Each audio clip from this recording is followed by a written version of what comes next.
All right, welcome back to part three of Poor Africa, where we are considering and trying to understand why Africa is so messed up. All right, so we were studying the history and getting to understand what Africa was, because and anthropologically you have to know people, you need to know their culture, you need to know where people are coming from to understand the people. So we have considered and found out the great developments, some of the great developments of Africa, and we have begun to understand how developed and organized the societies were and developed, organized, disciplined and peaceful the societies were back then.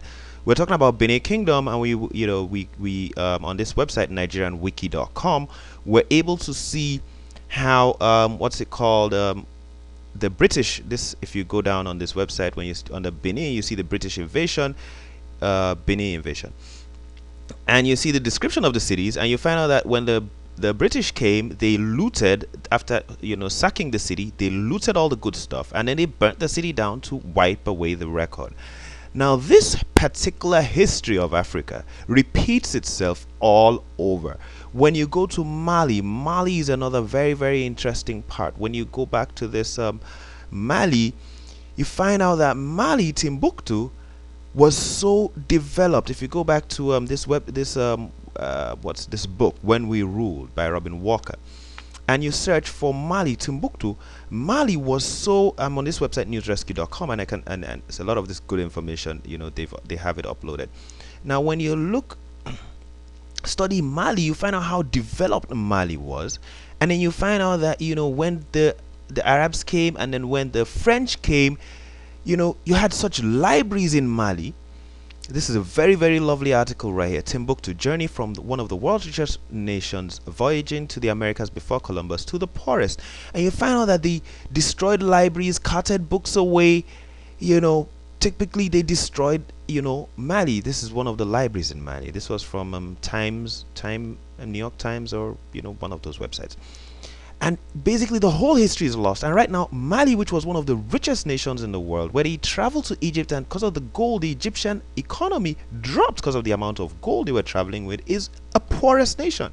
Because when the French came and converted them to speaking French, and they lost everything they have, the rest of their books were carted away. It's the same thing that happened in Egypt. The books in the libraries of Egypt were taken away by Alexandria. And so two things are happening when we are studying the history of Africa. One is the past African civilization, the culture of Africa, is being lost and being replaced by a brand new culture. What this means from a developmental and evolutionary point of view is, right now I'm switching between two of the phases I said I'll discuss. Prior to colonization and the advent of it, because they are kind of, we have to associate what's happening. From an evolutionary point of view, when you have an amount of development and harmonious progress to a point, and all of a sudden, abruptly, your development, your culture, your language is truncated, and a new culture and a new language is transplanted onto you, it's as if you are back again at the beginning of your evolutionary, social, psychological, and societal development. It's a new beginning. So these people of Mali, who, as we've seen, built the Olmec heads in South Mesoamerica, these same people who had so many libraries, who had so much advanced development, all of a sudden drop all of that, learn French, can only speak French by force. They lose their books, and they start again like brand new human beings, getting back into life, getting back into the beat. This is what happened over and over. Right now, Mali is a place you don't even want to think about. Poverty, starvation, famine, droughts. It's crazy.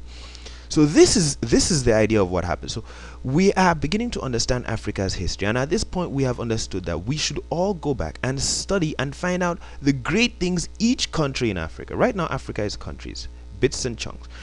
The great things each country had to their credit. The technological development, the organized political and democratic, for all kinds of societies. We need to understand what Africa was prior, so we know where Africans are coming from, and whether they actually have an ability in them to coexist in harmony and actually develop at an advanced rate. Okay, I have talked a lot on the history of Africa. I cannot talk enough. I haven't even described nothing. Google the book. I think it's a good starting point. Google the book, When We Ruled by Robert Walker, and look at each point on the book, right? When they talk about glass, when they had glass windows in Ghana prior to colonization, or when they talk about terracotta, when they talk about, 6-story buildings and, taps and drainage systems in Kenya. Look at each point. You now Google those points and find resource to back it up. You can visit the areas in Africa. Let me just touch one. It's amazing. A lot of people don't know the largest, this is the last history item I'm going to discuss in detail. The largest archaeological monument in the world, in the entire world, is not the one built by Africans in Egypt, the Egyptian pyramids built by black Nubian Southern Africans, the pharaohs. I've discussed that in part 1. Not the pyramids. The largest archaeological monument in the world is in Nigeria. It's called the Sungbo Iredo. Now this is nigerianwiki.com, and I'm looking for it right here, and it's here, right here. It's the largest historical monument in the world. There's another one, that's the Benin. These are moats. It's believed that Queen Sheba was from Nigeria, and she had this, or this was built as a monument to her. It was a big moat. This is bigger than the size of Manhattan, and it's a big moat that was built all around the city. Took a lot of development and labor and technology to develop this. This is the largest archaeological monument in the world, and I bet you 99% of Nigerians do not know that the Queen Sheba, according to this is from BBC.com, Queen Sheba was likely from Nigeria, and the largest archaeological historic monument in the entire world is in Nigeria. It's amazing. Let me not even, let's move ahead. Let's move ahead into what happened. So we are now moving into the transition phase. We've studied 1885, prior to 1885. Now, what is 1885? What's the historic events that occurred in 1885? 1885 is a very, very sad day for Africa. All right, it's a sad day.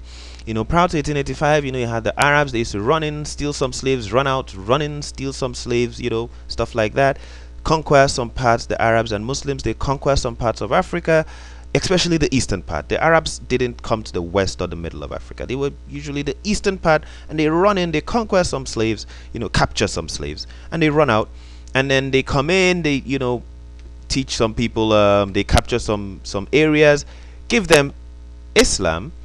Now there's a very, very important thing we need to point out right here. When the Arabs come in, or the Muslims, and they wage some jihad on some part of Africa and then give them Islam, their religion, they hand over immediately to people from that region. So the people from that region who have converted organize themselves back, and Islam was kind of harmonious with the African religions and African culture, and then the people continued. So for instance, when you look at a country like Ghana or Nigeria, the northern parts, right after the jihad, the people picked on with their lives. They continued using the Arabic calligraphy or orthography to write, so they were able to document their history, and they were not connected with the Arabs who had given them their religion. They were not paying dues, they were not being fined by them, they were not being restricted by them.